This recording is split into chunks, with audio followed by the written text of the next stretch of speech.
신앙생활을 하면서 성경을 읽다 보면은 내가 특별히 좋아하는 성경이 66권 가운데 있습니다.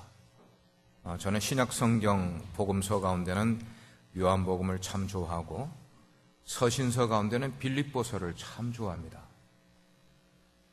구약 성경 가운데 제가 특별히 좋아하는 책은 이사야를 참 좋아합니다. 그래서 애독을 해요. 이사야는 66장으로 되어 있는 긴 장이지만 제가 그 이사야를 참 좋아해요. 제가 좋아하는 데는 이유가 있지 않겠습니까? 이사야는 그 내용 가운데 보면 하나님의 엄중한 심판의 내용이 나와 있어요. 그러나 그 반면에 그 이사야 속에는 하나님의 구원과 우리를 향하신 사랑, 회복에 대한 말씀이 구구절절 기록이 되어 있다는 것이에요. 그래서 이 말씀을 읽게 되면은 한쪽에서는 하나님의 공의가 나타나지만 또 다른 한쪽에서는 하나님의 사랑이, 그 공의를 덮어주는 그 사랑이 가장 절묘하게 어우러진 책이 이사야이기 때문에 저는 이사야를 참 좋아해요. 신학자들은 이 책을 요약을 하면서, 그걸 구분을 하면서 특별히 40장부터 마지막 66장까지는 구약 속의 복음서라 이렇게 이야기를 할 정도로 그 40장 이후에는 복음에 대한 내용이 참 많이 나와 있어요. 그리고 특별히 오늘 우리가 읽은 60장에서 62장까지는 이스라엘의 영광스러운 회복을 예언을 해주고 있는데 그 속에서 보면은 하나님의 구원과 회복이 누구를 통하여 하는가? 메시아를 통하여 성취된다는 것을 강조해주고 있기 때문에 이사야 전체 가운데서 이 60장, 61장, 62장이 차지하는 비중이 얼마나 중요한지를 우리가 알게 돼요. 그 가운데 오늘 우리는 1절에서 5절까지의 말씀을 뽑아 본문을 가지고 말씀을 나누려고 해요. 이 말씀 가운데 보면은 오늘을 살아가면서 시류에 빠져있고 좌절에 빠져있고 절망 가운데 있으며 하나님의 말씀대로 살지 못하여 마음 가운데 커다랗게 죄책감을 가지고 있는 사람들에게 세 가지의 명령의 말씀을 주고 계세요. 첫 번째 명령은 뭐냐면 일어나라 하는 말씀이에요. Arise, arise. 일어나라, 일어나라. 이스라엘 백성들에게 하나님이 일어나라고 말씀하실 때는 분명히 이유가 있었을 것이에요. 왜 일어나라고 그랬을까? 그들의 상황이 보니까 지금 이스라엘 백성들은 전쟁에 졌단 말이에요. 그래서 다 쪼그라들었어요. 그들이 자랑으로 여기던 예루살렘 성은 다 회파가 되고 무너져 내리고 하나님을 섬기던 성전은 다 불타버리고 없어져 버린 그런 가운데 바벨론에 지금 포로로 잡혀가 노예의 삶을 살아가고 있는 그들이 자랑할 게 뭐가 있겠어요? 프라우드한 게 뭐가 있겠어요? 그냥 온 백성들이 전부 쪼그라들어서 얼굴을 들지 못한 채로 살아가고 있는 그런 때였었어요. 그러면 그들이 이렇게 된 데 이유가 있지 않겠냐는 거예요. 왜 그들의 살던 성이 다 무너져 버리고 하나님을 섬기던 성전이 다 무너져 내리고 불타버리고 그들이 포로로 잡혀온 이유가 있지 않겠냐는 것이에요. 수많은 민족 가운데 하나님이 누구를 택했어요? 이스라엘 백성을 특별히 택했어요. 그들을 택해주시고 그들에게 율법과 함께 하나님의 수많은 축복의 내용을 그들에게 말씀을 주셨습니다마는 그들이 하나님을 배반했단 말이에요. 하나님의 말씀을 불순종했단 말이에요. 범죄를 했어요. 그래서 제사장 나라답게 살지 못하고 하나님의 백성답게 살지 못했어요. 그 결과로 지금 그들은 미래의 희망을 죄다 잃어버린 채로 오늘 뭐예요? 시르와 좌절과 낙심 가운데 노예에 살아가는 그런 백성으로 전락해버린 자신들의 모습을 그들이 나타내고 있는 것이에요. 이렇게 아직까지 잠에서 깨어나지 못하고 있는 백성들에게 하나님은 너희들에게 머지않아서 너희들이 앞으로 하나님을 자유롭게 섬기고 하나님을 마음껏 예배할 때가 너희들에게 다가오리라는 비전의 말씀을 누구를 통하여 주시는가 하면 이사야 선지자를 통해 주시면서 그들에게 말하기를 뭔가 Arise and shine, 일어나라 빛을 발하라고 명령을 하신 것이었어요. 이 말씀을 2700년 전에 하신 그 말씀을 그때만 아니고 오늘로 가져와 보니까 사실 일어나라 빛을 발하라는 이 말씀은 그들에게만 필요한 말씀이 아니라 오늘을 살아가면서 영적인 잠을 자고 있는 사람들, 오늘을 살아가면서 하나님의 말씀 바르게 살아가지 못하는 사람들, 하나님께 택함을 받았고 구원을 받았다고 하면서도 그런 구원받은 자의 삶을 살아가지 못하는 우리들에게 주시는 말씀이 아니겠냐는 것이에요. 맞습니까? 예. 여러분, 사람이 일어나기 전에는 어떤 상태로 있다가 일어나야만 될까요? 누워 있다가. 그럼 사람은 언제 눕죠? 자신의 삶에 희망이 없다고 생각할 때 사람은 누워 있어요. 예. 사람은 또 자기의 삶이 너무 풍요로워지면은, 너무 배부르다고 생각하면 누워요. 병이 들면 누워요. 죽으면은 영원히 누워요. 여러분, 이게 누워있다는 것과 일어난다는 것에 엄청난 이 동사의 차이는 바로 여기에 있는 거예요.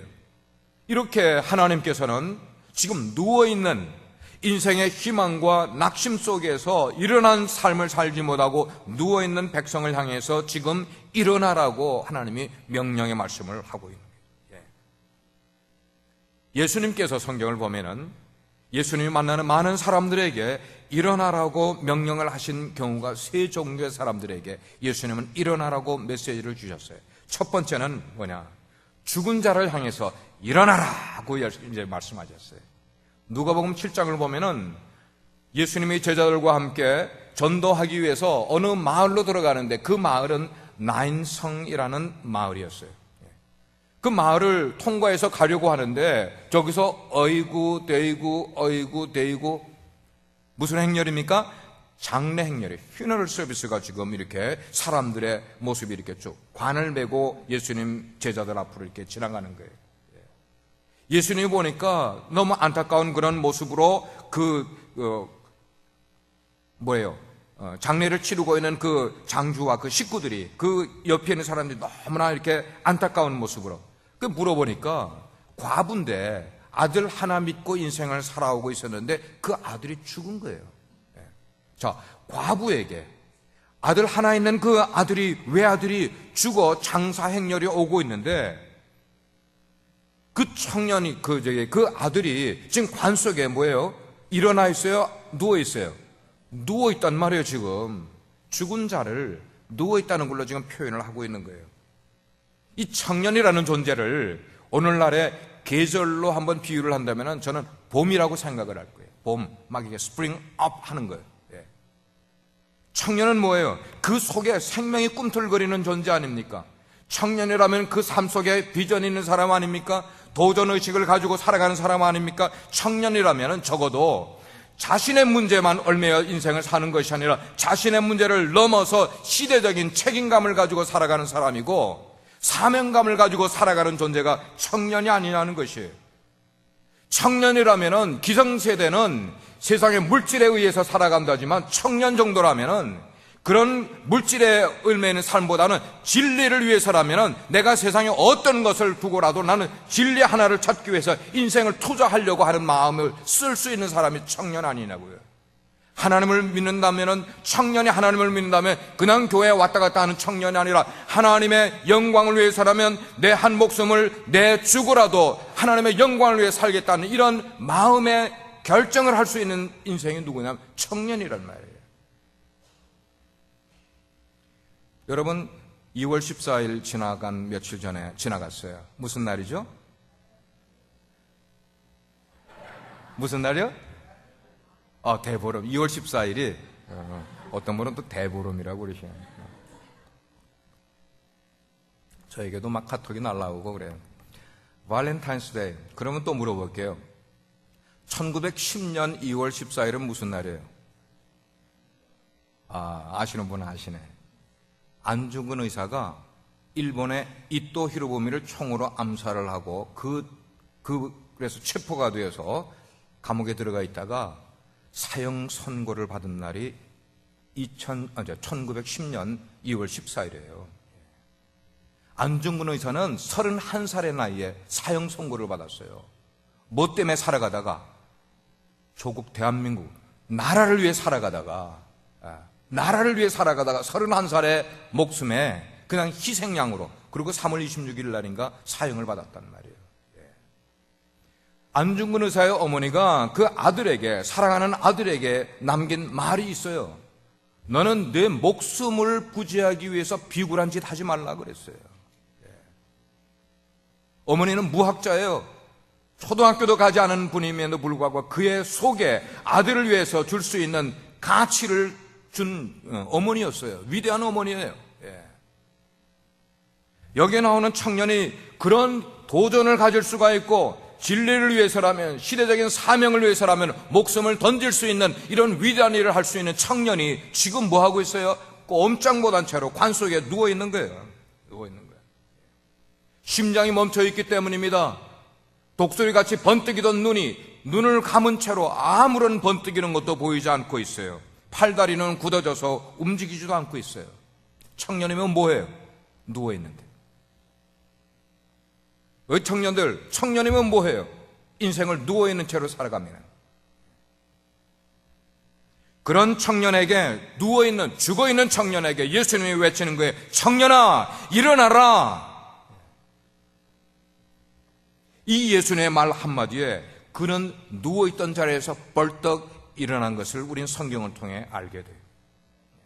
마가복음 5장에 보게 되면 회당장 야이로에게, 회당장, 성전을 전체를 코디네이트하는 회당장, 그 야이로라는 사람에게 외동딸이 있어서 너무나 귀한 딸이야. 금이야 옥이야 키우던 그런 딸이 있었는데 그 가정에 어둠의 그림자가 들어온 거예요. 왠지 모르게 이 사랑하던 딸이 병이 들어서 시름시름 앓다가 죽어버렸어요. 여기 딸을 두신 부모님들의 심정이라면 어떠시겠어요?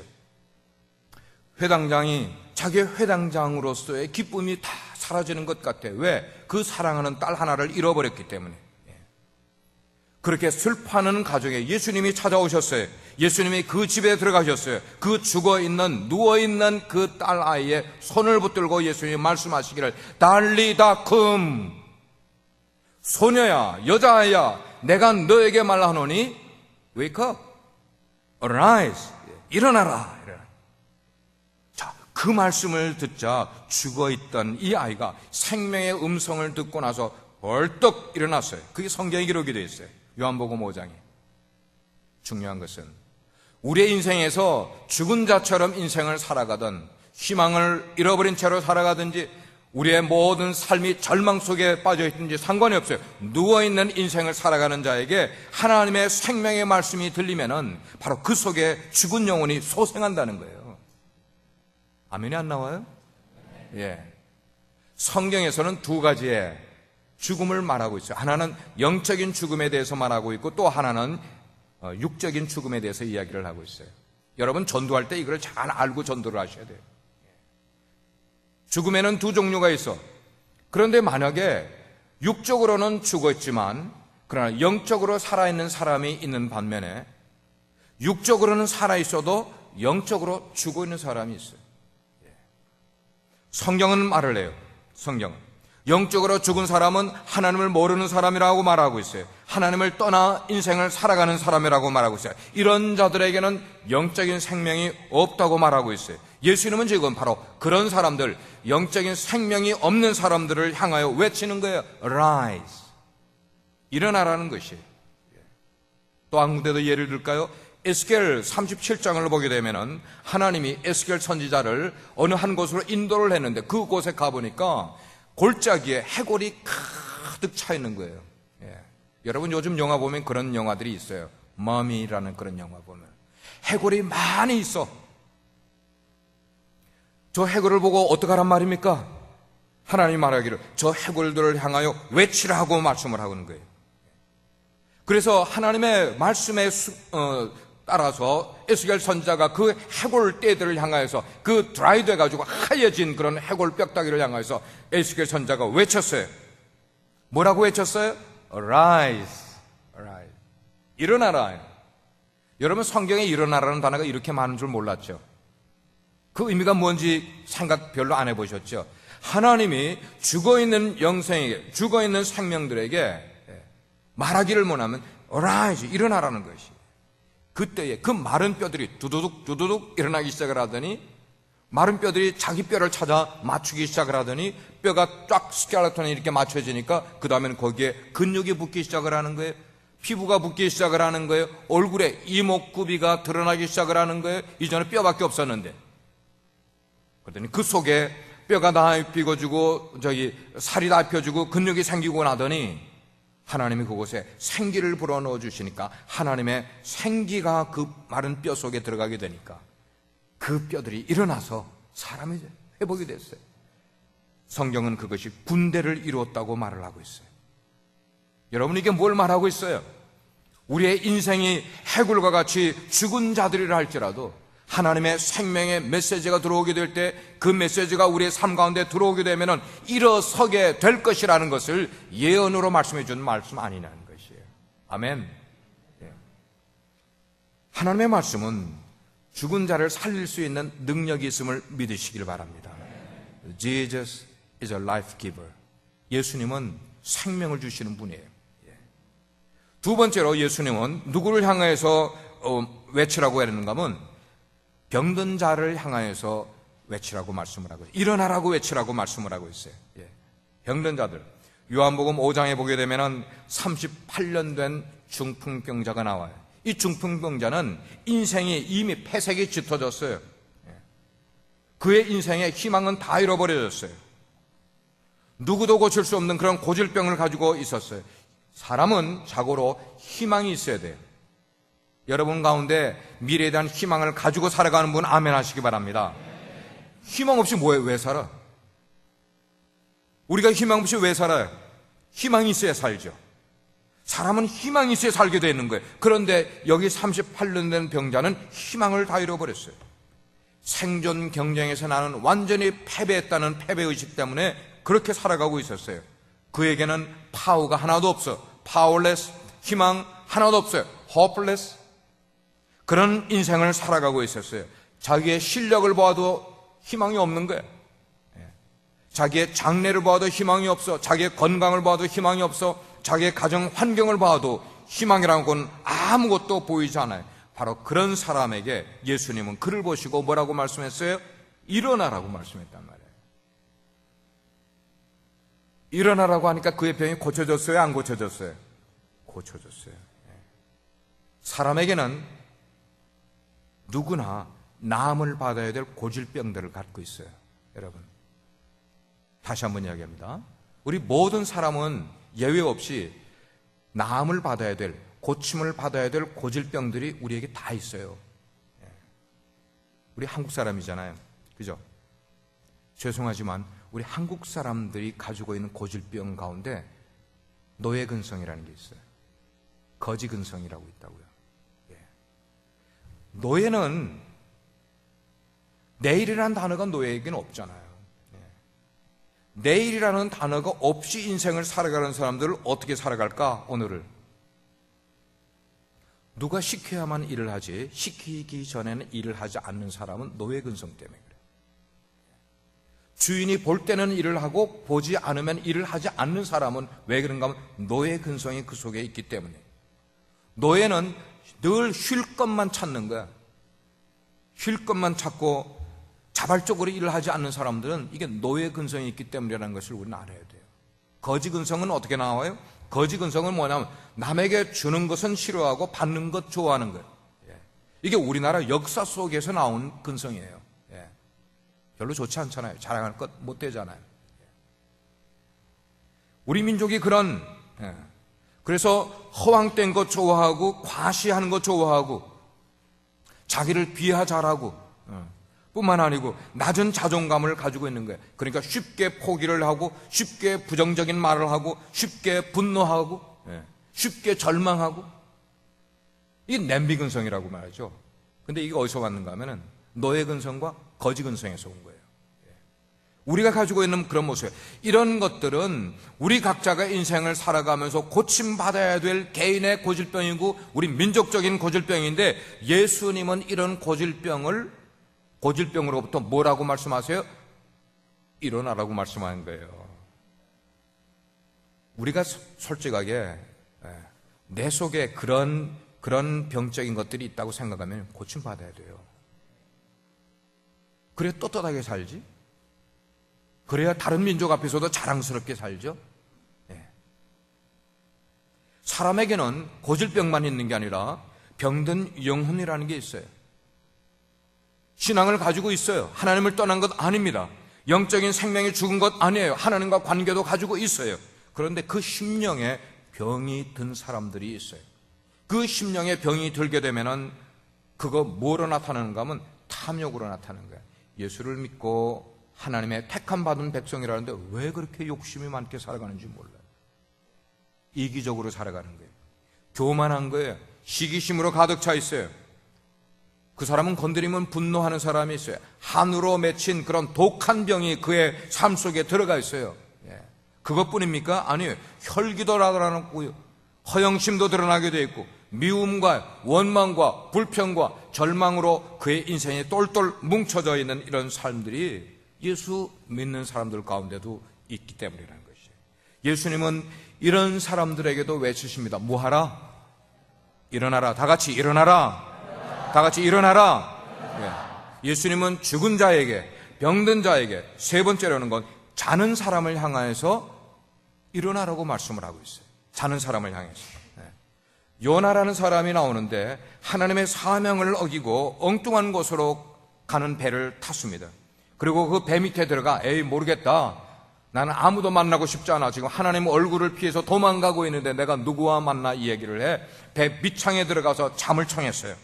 잠을 한참 자고 있는데 마침 그때 파도가 일어나기 시작하니 스톰이 와가지고 배가 흔들리는 거예요. 선장이 큰일 났다. 배에 있는 짐들을 다 던져버려라. 다 던지고 나서도 배가 계속 풍랑이 어려우니까 이제는 여러분들이 선원이든지 그냥 아니면 이제 여행을 가는 사람이지 누구든지 당신들이 믿는 신을 찾아라 말이에요. 기도하라. 선장이 명령을 줬어요.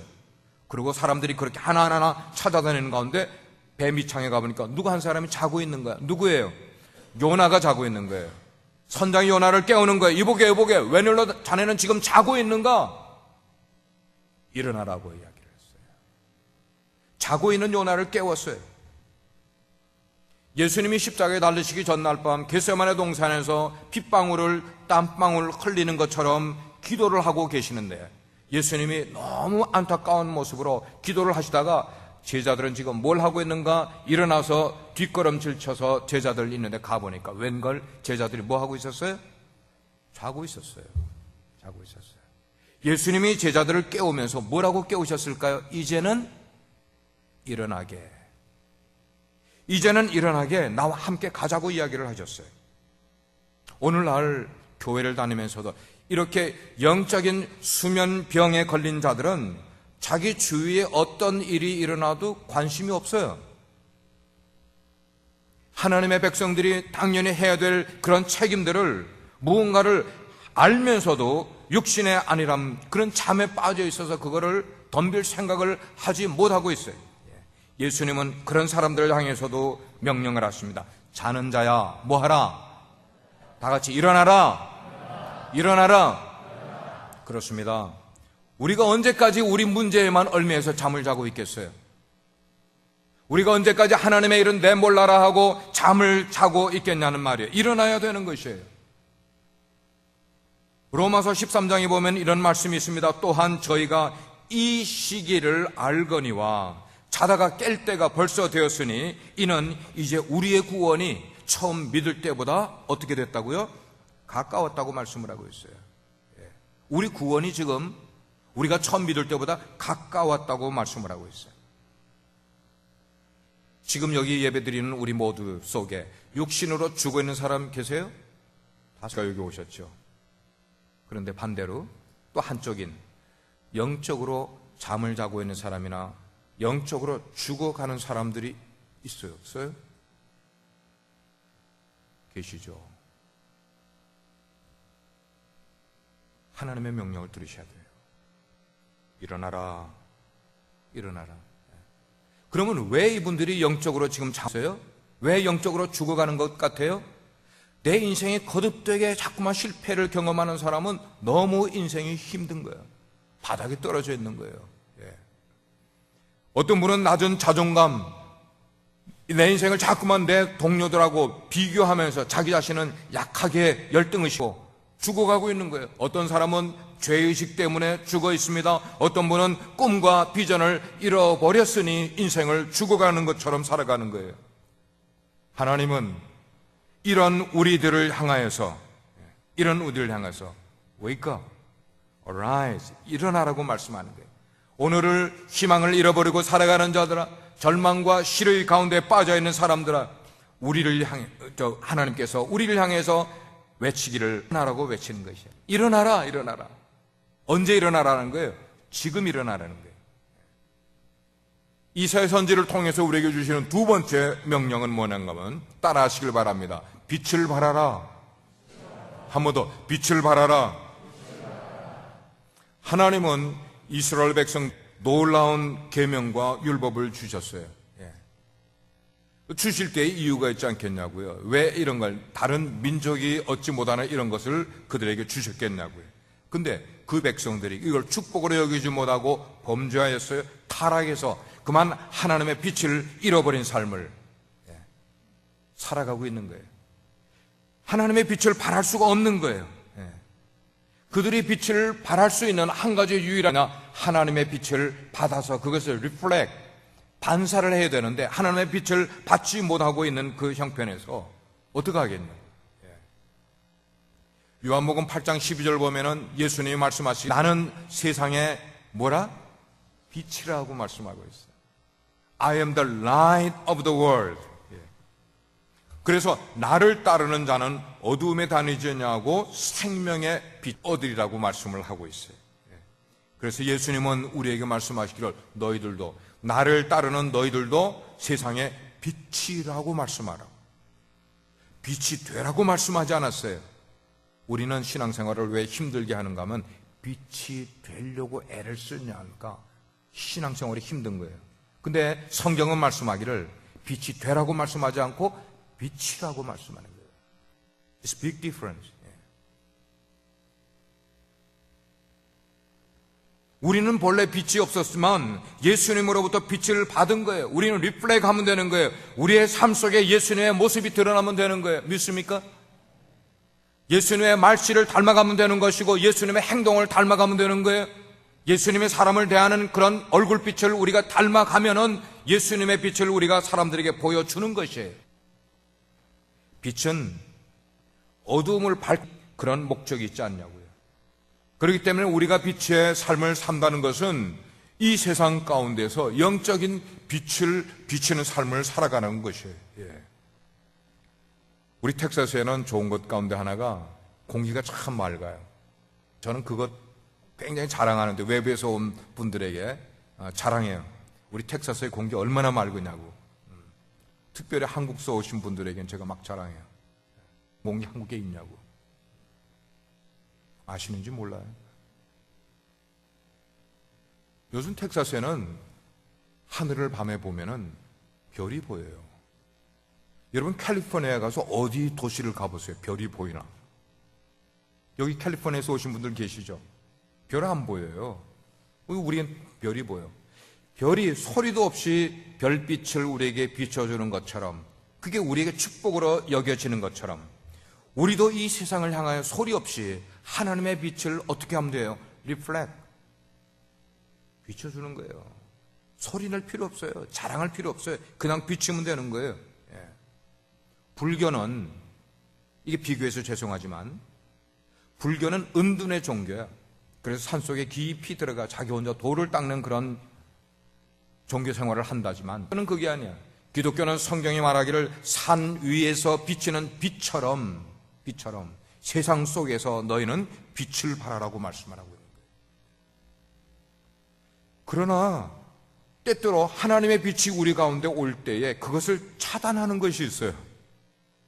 때때로 하늘이 뭐가 끼면은, 구름이 끼면은 아무리 하나님의 빛이 이렇게 태양빛이 오다가도 이게 구름이 가리는 거야. 항상 있는 건 아니지만 우리에게도 하나님으로부터 오는 하나님의 빛이, 영향력이 우리를 차단하는 게 있어요. 그게 뭡니까? 뭐의 권세가 하나님 빛에게서 오는 영향을 차단시켜버려요? 다 같이 죄의 권세. 죄의 권세가 하나님으로부터 우리에게 오는 그 놀라운 빛의 영향력을 차단시켜버리는 거예요. 이 죄가 세상을 흑암으로 가득 뒤덮어버리는 거예요. 그러나 여러분, 믿으시기를 바라요. 하나님의 빛이 우리에게 강하게 비치게 되면 그 죄의 어두움이 어느 순간에 사라지는 것을 믿으시길 바랍니다. 어둠의 세력이 아무리 우리 옆에서 크게 관영한다 할지라도 구원의 빛이신 예수님을 이길 수가 없는 거예요. 우린 그 믿음과 힘으로 살아가야 되는 거예요. 예수님이 이 땅에 오심으로 어둠이 물러갔습니다. 예수님이 오심으로 사망의 권세가 물러갔습니다. 절망이 물러갔습니다. 우리에게 희망을 찾아오기에 우리 삶 가운데 무기력하던 모든 것들이 물러가게 됐어요. 하나님의 희망의 능력이 찾아오게 된 거예요. 빛은 반드시 어둠을 이기는 모습을 우리는 기억해요. 두 번째로 뭐냐면은 빛은 잠든 자를 깨우는 목적이 있다고 그랬어요. 죄는 주로 낮보다는 언제만 일어날까요? 밤에만 일어나요. 왜 그래요? 밝은 것보다는 죄는 뭘 좋아하기 때문에? 어둠을 좋아하기 때문에. 제가 늘 예를 듭니다마는 우리가 산속을 걸어가다가 어떤 바위나 나무, 이런 나무 조각 같은 게 있으면은, 나무 등걸이 있으면 이걸 탁 들치면은 거기 뭐가 있을까? 벌레들이 있죠. 근데 그 벌레들이 나무를 탁 들치면 어떡합니까? 가만히 있어요? No. 이 벌레들은 어둠에 익숙하지 빛에 익숙하지가 않아요. 익숙한 어둠을 찾아서 쇠삭 다 낙엽 속으로 숨어 들어가 버려요. 죄가 그래요.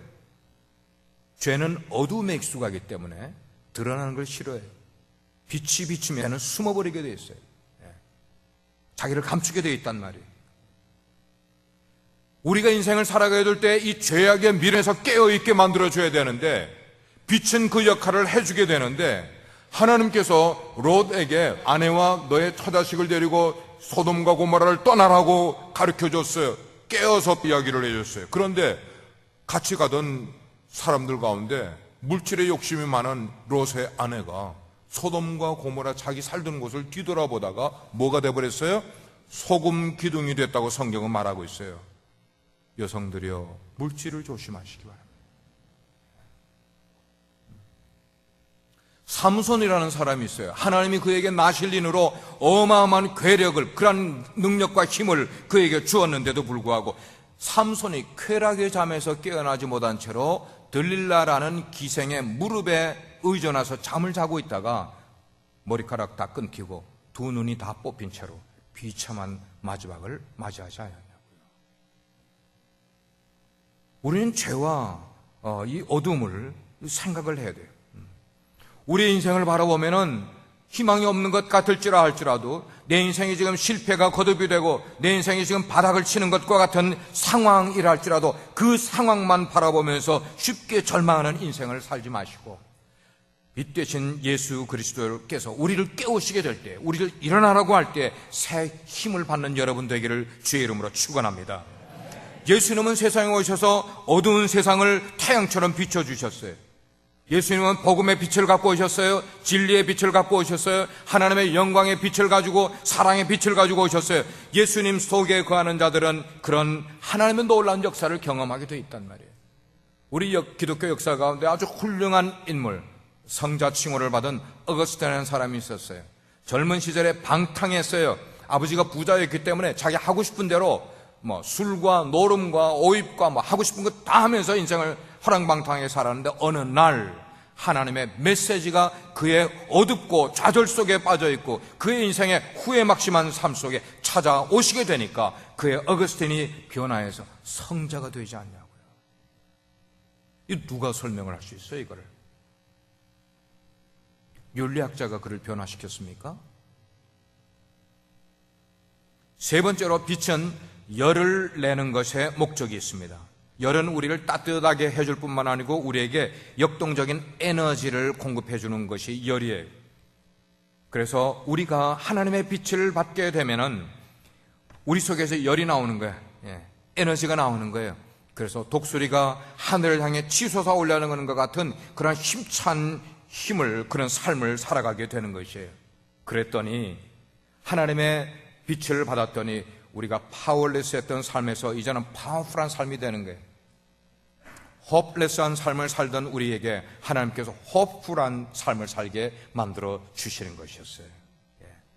우리가 예수 그리스도의 빛을 받으면은 우리 가운데 역동적인 힘과 은혜와 능력이 나타나겠어요. 이것으로 영적으로, 이런 영적 영성을 가지고 세상을 지배할 수 있는 힘이 우리 가운데 있어야 되지 않겠어요? 우리가 살아가는 지금 세상이 어둠에 있습니까? 빛 속에 있습니까? 여러분, 어둠에 있는 건 아세요? TV를 틀기가 무섭잖아요. 인터넷을 켜기가 무섭잖아요. 거기에는 모든 것들이 뭐에 있는 거예요? 마귀의 세계 속에 있는 형상과 모습들이 거기 가득 도배를 하고 있어요. 세상은 점점 더 밤이 깊어져 가고 있어요. 그러나 우리는 예수님을 믿음으로 진리의 빛을 우리 가운데 소유를 하는 거예요. 소망의 빛을 소유하는 거예요. 사랑의 빛을 소유하는 것이에요. 그 빛으로 살아가야 되는 것이에요. 우리는 이제 예수님이 우리를 일으키게 될 때 일어나서 그런 빛을 세상 가운데 비추며 살아가는 하나님의 백성이 되어야만 되는 것이에요. 어떻게 그 빛을 발할 수가 있겠어요? 어떻게? 오늘 말씀 1절을 보니까 그랬어요. 이는 내 빛이 이르렀고 여호와의 영광이 내 위에 임하였음이니라. 보라, 어두움이 땅을 덮을 것이며 캄캄함이 만민을 가리우려니와 오직, 그 다음에 말씀하니 오직 여호와께서 내 위에 임하실 것이며 그의 영광이 내 위에 임하리라. 아멘, 아멘. 세상은 어둠으로 가득 뒤덮여 있다 할지라도 여호와의 영광이 임했기 때문에 일어나 빛을 발할 수 있음을 믿으시길 바랍니다. 우리는 세상을 살아가게 될 때에 육의 생각 속에서 살아갈 수도 있고 영의 생각 속에 살아갈 수도 있어요. 우리 스스로를 한번 보자고요. 우리는 육신의 생각 속에 살아가고 있습니까? 영적인 생각 속에 살아가고 있냐는 거예요. 그러나 우리가 지금까지는 육신의 생각 속에 살아가고 있다 할지라도 우리의 생각이 영적인 생각으로 바뀌게 되면 우리의 표정이 바뀌게 될 거예요. 표정이 바뀌면 우리의 말이 바뀌게 될 거예요. 우리의 태도가 바뀌게 될 거예요. 그러면 더 이상 이제는 세상이 지배하는 그런 용어들을 사용하지 않냐고 천국의 용어를 쓰게 될 거예요. 오늘날 세상이 지배하는 용어들이 얼마나 세상에 판을 치는지 몰라. 이 세상의 용어들 가운데는 미움이라는 단어가 있어요. 시기라는 단어가 있어요. 남을 헐뜯는 단어가 있어요. 비방하는 단어가 있어요. 그러나 천국의 언어는 한번 여러분 따라해 보시게. 천국의 언어가 그걸 따라 하시라는 게 아니고 천국의 언어는 한번 따라 하시기 바랍니다. 사랑합니다. 감사합니다. 축복합니다. 기뻐합니다. 이런 것들이 우리 가운데 자꾸만 나와야죠. 우리가 목장 모을 때도 계속해서 천국의 언어가 나와야죠. 세상의 언어는 사라져버려야죠. 우리의 세상의 용어를 천국의 용어로 바꿀 수 있는 우리 빛소교회 성도님 되기를 주의 이름으로 축원합니다. 그러려면 우리가 적극적으로 일어나 빛을 발해야 되는 것이에요. 우리가 빛을 발하면 우리의 내면이 변화가 되는 거예요. 빛을 발하면 우리의 가정이 변화가 돼요. 우리 교회가 변화가 돼요. 민족이 변화가 되고요. 열방이 변화되는 줄 믿으시기를 바랍니다. 그렇게 되면 우리의 내면이 치유를 받잖아요. 우리 가정이 치유를 받게 되잖아요. 우리 교회가 치유를 받게 되지 않겠냐고요. 복음의 빛이 우리 가운데 비치게 되면 우리가 나음을 입게 되는 줄 믿으시길 바랍니다. 마지막 세 번째예요. 세 번째. 열방이 내 빛으로 나올 것이라는 예언의 말씀을 받게 된 거예요. 열방이 내 빛으로 나오리라. 그래서 하나님의 빛을 발하는 곳곳에 이제까지 흩어져 있던 하나님의 백성들이 그 빛을 보고 모여들기 시작을 하는 거예요. 원방의 왕들도 찾아오게 되는 거예요. 성경은 말하기를 그랬어요. 일찍이 이는 율법이 시온에서부터 나올 것이며 여호와의 말씀이 예루살렘에서부터 나올 것이니라. 아멘. 마치 무엇과 같이요, 집을 떠나 있던 새들이 때가 되면 자기 집 보금자리를 찾아오는 것처럼 원근에 흩어져 있던 하나님의 백성들이 예루살렘으로 모인다고 말씀을 하고 있는 거예요. 그냥 오는 게 아니야. 열방의 재물들을 막 가지고 오네요. 세상 사람들이 이방의 하나님의 백성들을 섬기기 위해서 막 그들이 이렇게 섬기는 일들을 받게 된다고 그랬어요. 우리의 내면이 점점 더 강건해지고 든든해진다고 말씀을 하고 있어요. 사랑하는 우리 빛소교회 성도 여러분들이요, 여러분들이 오늘 좌절하고 계신 것이 뭐가 있습니까? 희망을 잃어버린 게 뭐가 있습니까? 낙심하고 있는 게 뭐가 있습니까? 오늘 안 된다고 포기한 것이 무엇이 있습니까? 예수님이 그런 여러분들에게 말씀하세요. 일어나라. 일어나라. 그리고 영광스러운 구원의 빛 속으로, 하나님의 능력의 빛 속으로, 생명의 빛 속으로 들어오라고 우리를 초대하고 계시는 거예요. 지금 여러분이 있는 자리에서 일어나시길 바랍니다. 빛을 발하시길 바랍니다. 어쩌면은 여러분 곁에 복음을 기다리고 있는 사람이 있으면은, 그 복음 전할 사람이 있으면 지금 복음을 전하시길 바랍니다. 빛을 비친다는 게 뭐예요? 복음을 전한다는 것이에요. 그래요. 지금 일어나서 빛을 발할 수 있는 저와 우리 모든 성도들 되기를 주님의 이름으로 축복합니다. 기도하시겠어요? 아버지 하나님, 지금 우리에게 일어나 빛을 발하라고 말씀하십니다. 우리가 오른쪽 귀로 듣고 왼쪽으로 흘러버리는 자들 되지 말게 하시고, 이 말씀을 오늘도, 이번 주간도, 그리고 우리의 삶을 살아가는 평생에 잊지 않고 우리의 사명으로 가질 수 있는 은혜 베푸시기를 간절히 원합니다. 일어나 빛을 발하라고 말씀하고 있습니다. 주여, 그 빛은 곧 예수 그리스도를 닮아가는 삶을 살라는 말씀입니다. 우리 가운데 빛을 거부하는 일이 없게 하여 주시고, 우리가 순종함으로 하나님의 뜻을 우리의 삶 가운데 이룰 수 있는 하나님의 백성들 되게 해 주옵소서. 예수 그리스도의 이름으로 기도합니다.